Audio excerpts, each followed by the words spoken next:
history of this property, Mr. and Miss Barton bought the place in the spring of 1996 within the idea and the vision of having an Orvis-endorsed wing shooting and hunting lodge.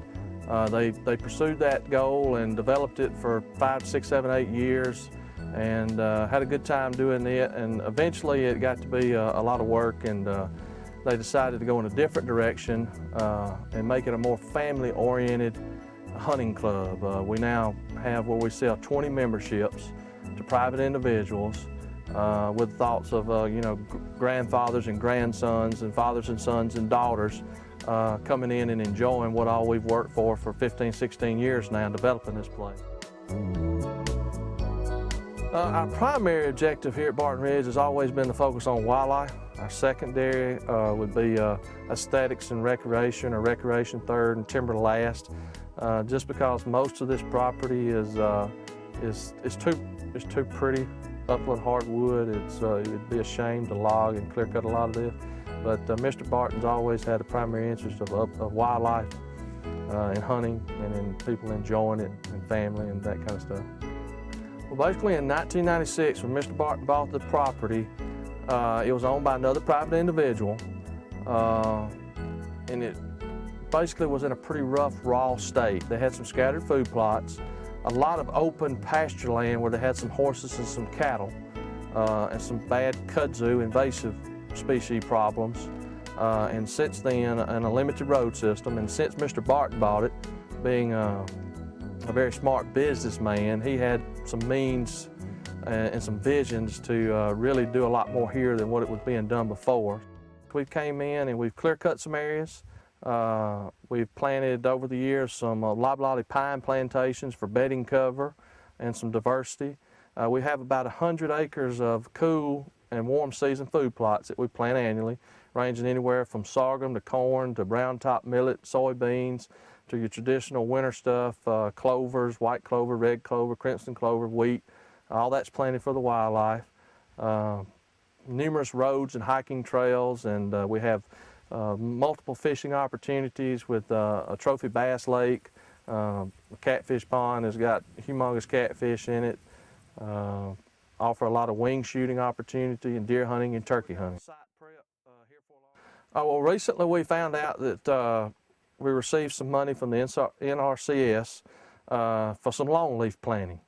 And so we have a total of about 25 to 30 acres, and they're individual tracts anywhere from 5 acres to 12 acres scattered across the property. And the reason we did that is we wanted to create some diversity in this hardwood, upland hardwood habitat that we have, some different type of habitats, and create some edge. They're all irregular in shape, and like I said, they're different acreages and they're scattered from one end to the other.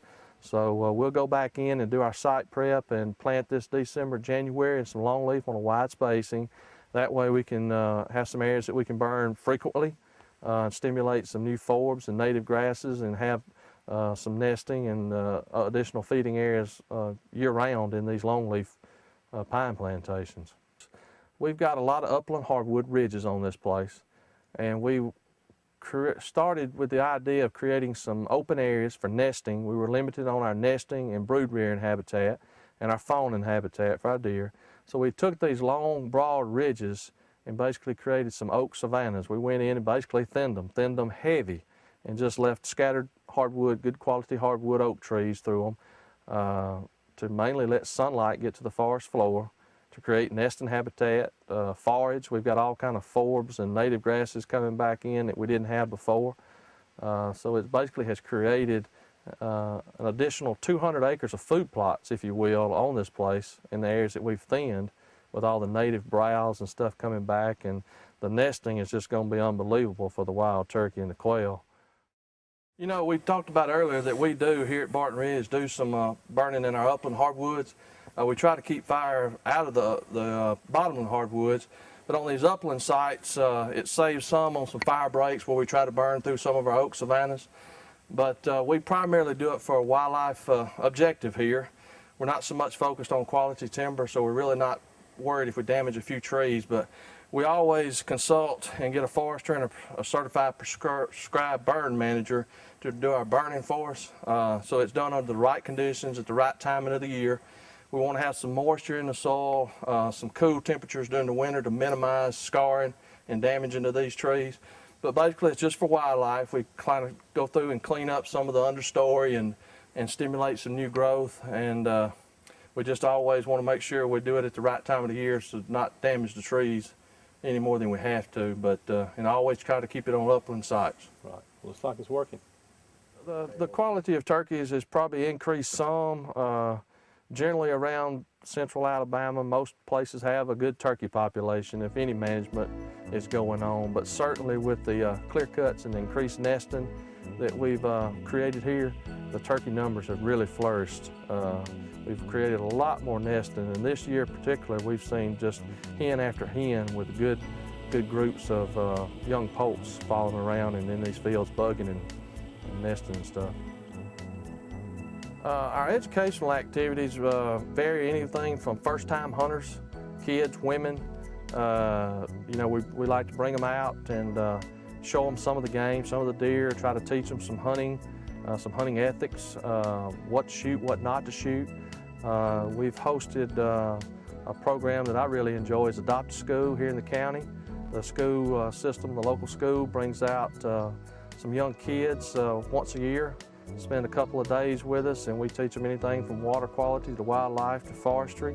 They all seem to really enjoy it and have a good time playing in the woods and learning about that kind of stuff. We've hosted several Treasure Forest landowner tours that we've had numerous people come out and tour the property and look at some of our wildlife and timber stuff that we're doing. One thing that since I started working at Barton Ridge in '96 and working with the Treasure Forest program and got this place to be a Treasure Forest, I've worked with our local conservation and forestry people here and learned a lot from those guys.